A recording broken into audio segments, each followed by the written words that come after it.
Assalamualaikum warahmatullahi wabarakatuh. Ya, jumpa lagi dengan Bu Guru di sini. Pada pertemuan kali ini, kita akan mempelajari cara menentukan pokok pikiran dalam teks lisan dan teks tulis. Ya, tujuan pembelajaran kali ini, kalian nantinya akan bisa menentukan pokok pikiran dalam teks tulis. Berikutnya, kalian akan bisa mengembangkan ide pokok menjadi paragraf. Ya, sebelum kalian bisa menentukan ide pokok, kita ulas lagi ya, apa itu paragraf? Paragraf itu berisi beberapa kalimat. Ia terdiri dari kalimat utama dan kalimat penjelas. Kalimat utama berisi informasi utama yang menjelaskan dasar permasalahan di dalam teks. Kalimat utama biasanya terdapat di awal, di akhir, atau di awal dan di akhir. Kemudian ada pula kalimat penjelas atau kalimat pendukung. Kalimat penjelas berisi informasi tambahan untuk menjelaskan lebih rinci hal-hal yang harus disampaikan pada kalimat utama. Kalimat penjelas juga mendukung pernyataan yang disampaikan pada kalimat utama. Kalimat penjelas dapat berisi informasi tambahan, alasan, atau sanggahan yang mendukung pernyataan pada kalimat utama. Agar lebih paham, yuk kita perhatikan contoh paragraf di bawah ini. Ya. Di sini ada satu paragraf. Yuk kita baca bersama-sama ya. Serangga menggunakan 6 kakinya untuk bergerak.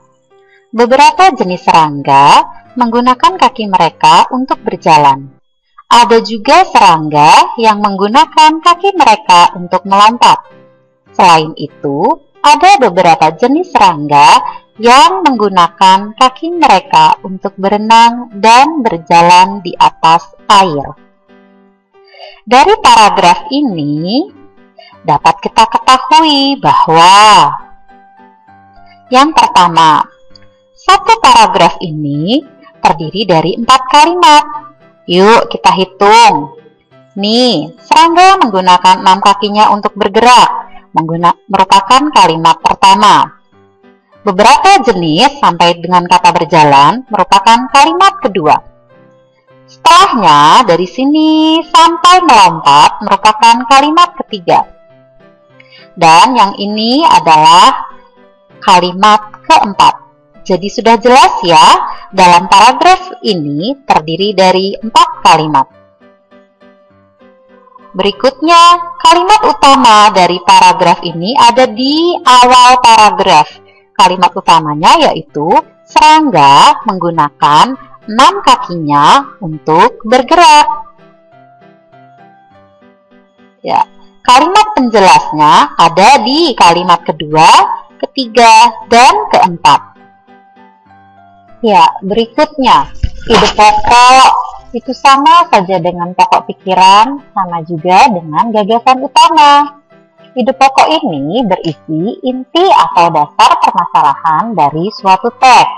Ide pokok juga berisi gagasan penulis atau pembuat teks.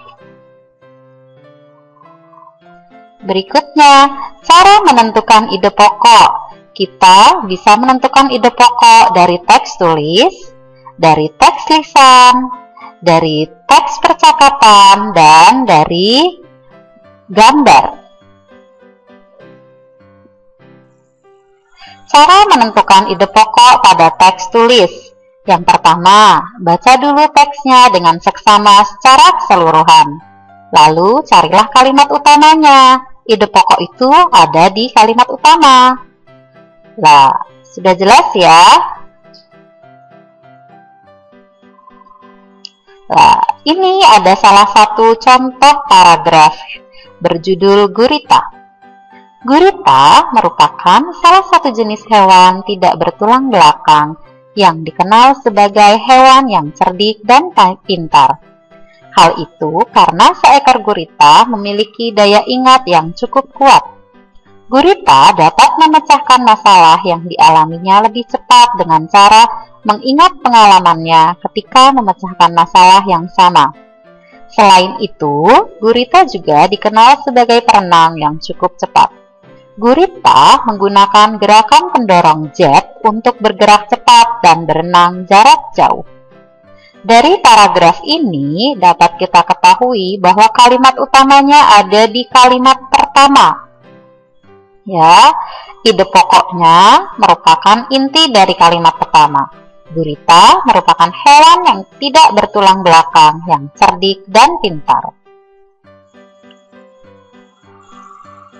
Agar semakin paham, kalian kerjakan soal Bu Pena ya, yang ada di halaman 5, 8, dan 12.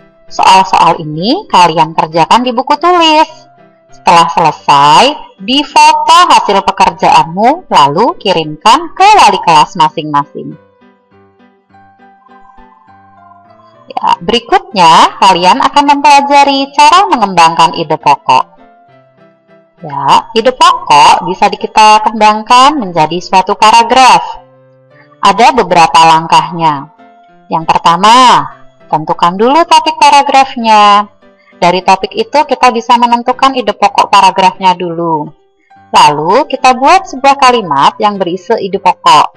Kalimat ini akan menjadi kalimat utama.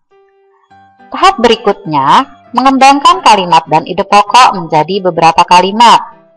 Lalu, menulis beberapa kalimat berisi informasi tambahan untuk mendukung kalimat utama. Disebut juga kalimat penjelas. Setelah itu, disusun kalimat tersebut menjadi paragraf yang padu. Ya, supaya lebih paham, kalian berlatih untuk mengembangkan ide pokok ya. Kerjakan Bu Pena halaman 20. Weh, tunggu dulu, kita belum selesai. Latihan Bu Pena subtema 1 yang BI halaman 26 jangan lupa dikerjakan ya. Alhamdulillahirabbil alamin. Pertemuan kali ini kita cukupkan sampai sekian. Insya Allah kita akan bertemu lagi pada pertemuan berikutnya. Tetap semangat ya. Jangan lupa tugasnya dikerjakan. Sehat-sehat di rumah semuanya. Assalamualaikum warahmatullahi wabarakatuh.